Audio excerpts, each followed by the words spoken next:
Hi folks, Grumpy Chuck here, and this is a response to a video named To Catch a Predator, made by Saturninefilms, kind of about the TV show, which is horrible, and mostly advocating that 14-year-olds should be able to have age of consent. Or that 14 should be the age of consent. The reason I'm making this video is that I have a 10-year-old son who's on the internet and a 7-year-old daughter who's not allowed to go on the internet yet. And, you know, I check my son's cache every couple of days, make sure he's not going to places he shouldn't. And fortunately, he's a gamer at this point, so. But basically, what's being proposed is that when my son is 14, that if he agrees with a 50-year-old guy that has solicited him to say yes to have sex, that 50-year-old guy has not committed a crime, and that my 14-year-old is old enough to give that consent.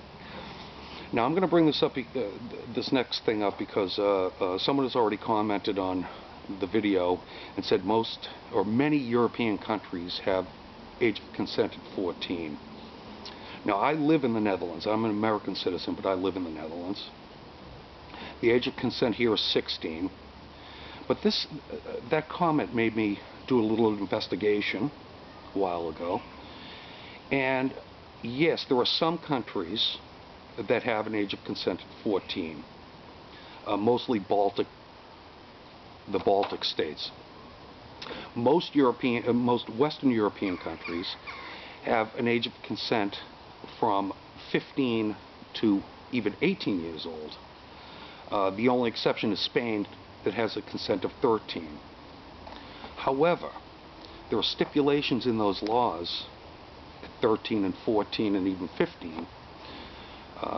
In many of the countries' laws that have that consent at 13, 14, and 15, there are two stipulations. One is that a 14-year-old can give consent to someone who's not more than 4 years older than them. But the more interesting one is that a 14-year-old cannot give a consent through coercion or through solicitation. And that brings me to my point about that show, or about these people that go on to the internet looking specifically to have sex with 14-year-olds or 13-year-olds or 15-year-olds, and they solicit them to have it, and they coerce them into saying yes. In my way of thinking, coercion and solicitation of a 14-year-old should be a crime. There's a big difference between a 14-year-old being coerced into saying yes to someone they've never met, some 50-year-old slimeball, to have sex, or a 14-year-old saying yes to an 18-year-old without being coerced or solicited into it. I think there's a real big difference to that.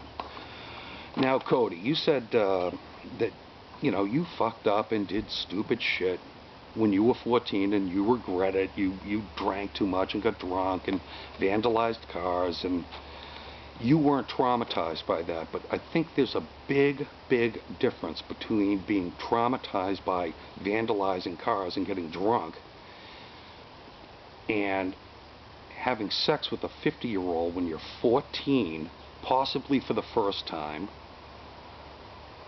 I can see how that could be a little bit traumatizing. Okay, now I did stuff when I was 14 too that I'm not traumatized from, but I wasn't coerced or You know, I didn't have sex with a 50-year-old guy. Now, this brings me to another point. You're arguing the 14-year-olds are old enough to decide many things on their own, and they are. You know, they're growing up. Their job is to argue for more rights in their life, and you know, as an authority over my kids, or my job is to negotiate those rights. And at 14 years old, absolutely, it's getting time to take over parts of your life that you have not been in control of before. But does that mean, in your argument, that a 14-year-old should be able to buy liquor and get drunk? Or a 14-year-old, if they vandalized a car and got caught, that they should be treated as an adult in the court system? You know, if they're old enough to consent to sex with a 50-year-old, then it would seem normal to me that they should be able to buy liquor or, you know, be tried in a court as an adult for vandalizing my car. Well, I have to tell you, if a 14-year-old vandalized my car and a 21-year-old vandalized my car, I would want two different punishments for those two different people, because a 14-year-old does just what you said, sometimes fucked up and stupid shit. Should they have to pay the price for the rest of their life for that? No, I don't think so. Well, I think that's all I really have to say about it, and thanks for making the video. This is Grumpy Chuck signing off.